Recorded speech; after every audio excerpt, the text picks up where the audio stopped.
Welcome back to my channel, everybody. It's Meredith and we're up for another Saturday morning video. This project has been near and dear to my heart for a very long time. I actually bought fabric to make this dress probably back in 2014, and it just sat in my stash forever and ever. In the spirit of using the 2020 plague times to clear out some of the backlog of projects, I went ahead and got started on just working on stuff from scratch.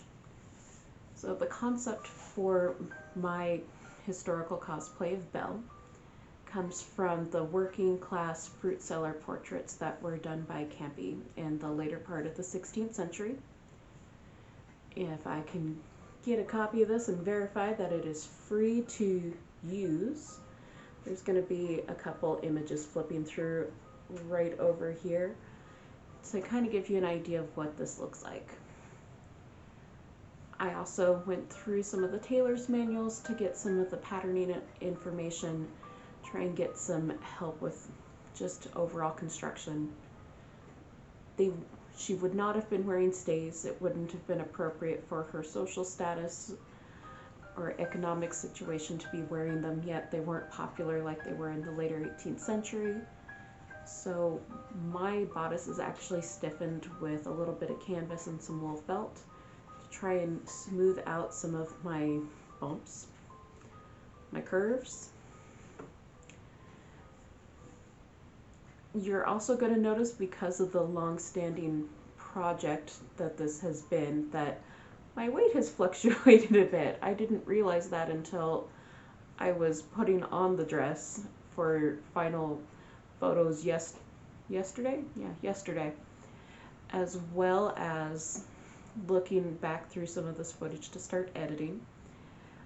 But it's kind of gone up or down. Right now I'm very much on a down, but the dress doesn't fit so horribly right now that I want to go and rip it apart and start pulling it in and all of that stuff. It still fits well through the chest. It's just there's like a pocket almost with a little bit of extra room over my midsection. If it becomes a problem later, I'll probably end up opening up the side back seams and angling those side back seams in a bit and then repleating that portion of the skirt down. So that's how I would do the alteration to try and suck that in around my midsection. We're not there yet. 2020 may lead me to eat a quart of ice cream tomorrow, and I would like to know that my dress will accommodate that since I just finished it. So most of the video was kind of also interesting when I was shooting this, because it was so long and actually is kind of split between my phone, my camera, and other technology all over the term of this project. I have turned this into a lovely sew-along, almost sewing music video for you, where you can watch all of my progress, and I'll throw up little text boxes with what I'm doing if it's relevant as we go through, and I might shoot a couple interjection monologue-y moments as we go. So grab something warm to drink. I know we're getting into that chillier time of year. I've got some mulled cider, and let's get to it.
So an appropriate interjection moment might be right here.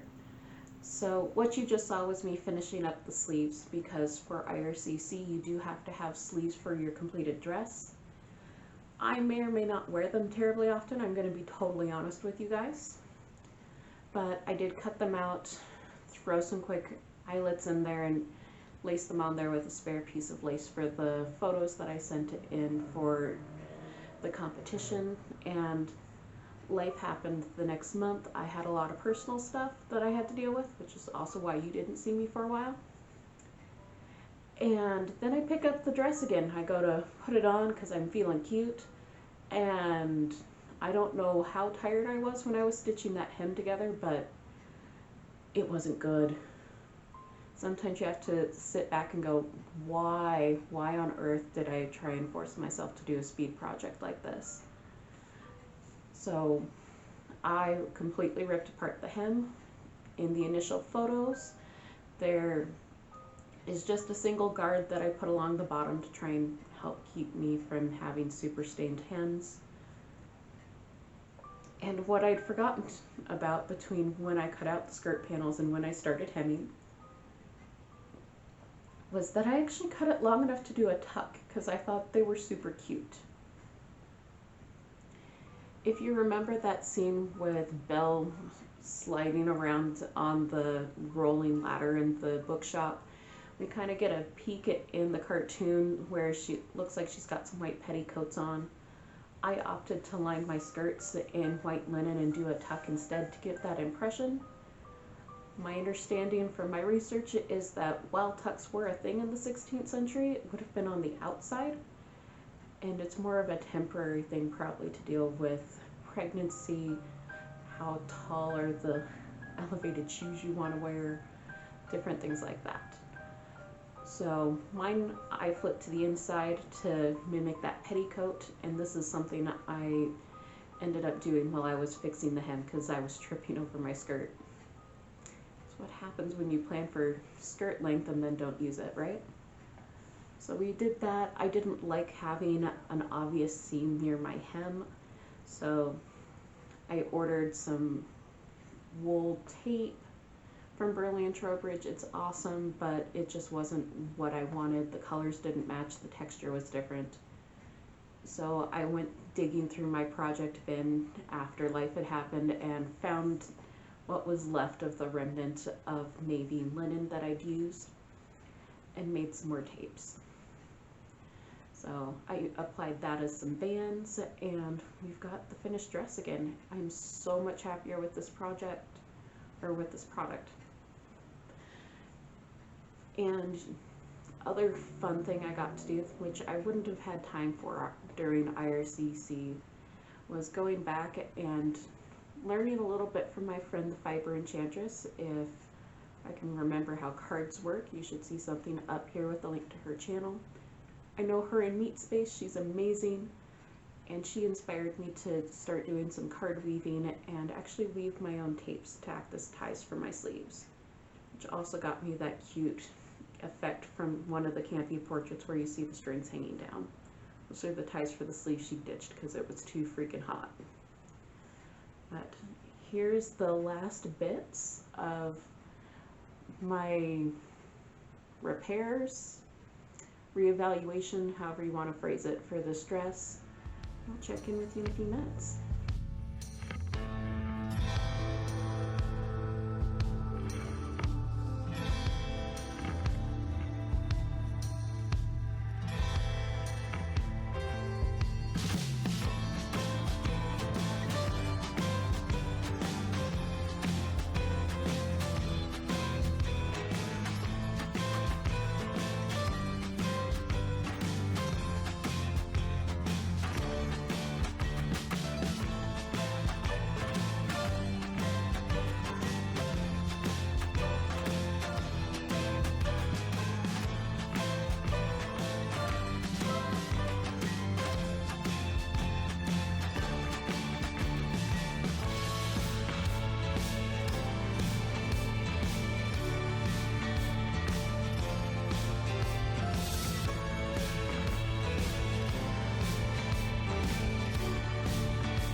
we've made it to the end. Congrats, guys. I know this was a longer video. If you like the longer video format for bigger projects, let me know down in the bottom.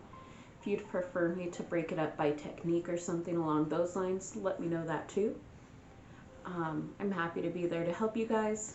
If it hadn't been such a long-term project and a long video, probably would have had it up sooner, totally honest. But I hope you've enjoyed this process. I certainly get to enjoy wearing it. It makes me happy. As I've said before, this has been a dream project of mine. And I hope you're having a great day. If you haven't already and you've made it to the end of this long video, please do like and subscribe. I would love to hear from you guys more often, see what you're up to. And I hope you're having a great day. I hope you had a great Thanksgiving this week, as well as a really great Indigenous Peoples Day. And we will chat with you later. Have a great day, guys. One more quick reminder that just came up as I had closed that out with my best take. Next week, we are going to be doing a get ready with me, where I get the dress put on and then go run amok with my friend Rob from RMH Photography. So, if you want to see me actually get dressed in the outfit, all the accessories I've completed at this point, and go run amok, definitely hit that like and subscribe if you want notifications. Click the bell. I don't send out enough stuff, it's probably gonna be strange. And we'll see you next week. Have a great day.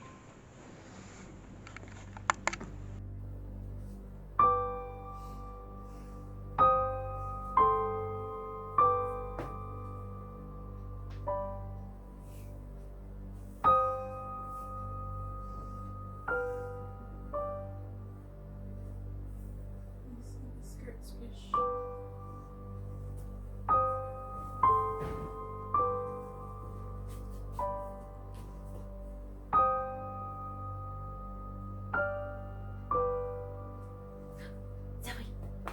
Come here. Come dance. Come here. Zoe. Come dance with me. Come here. Come here, Zoe. Up. Up. You can do it. Up. Hello. You want to dance? Oh, are you my very own beastie? You don't want to dance?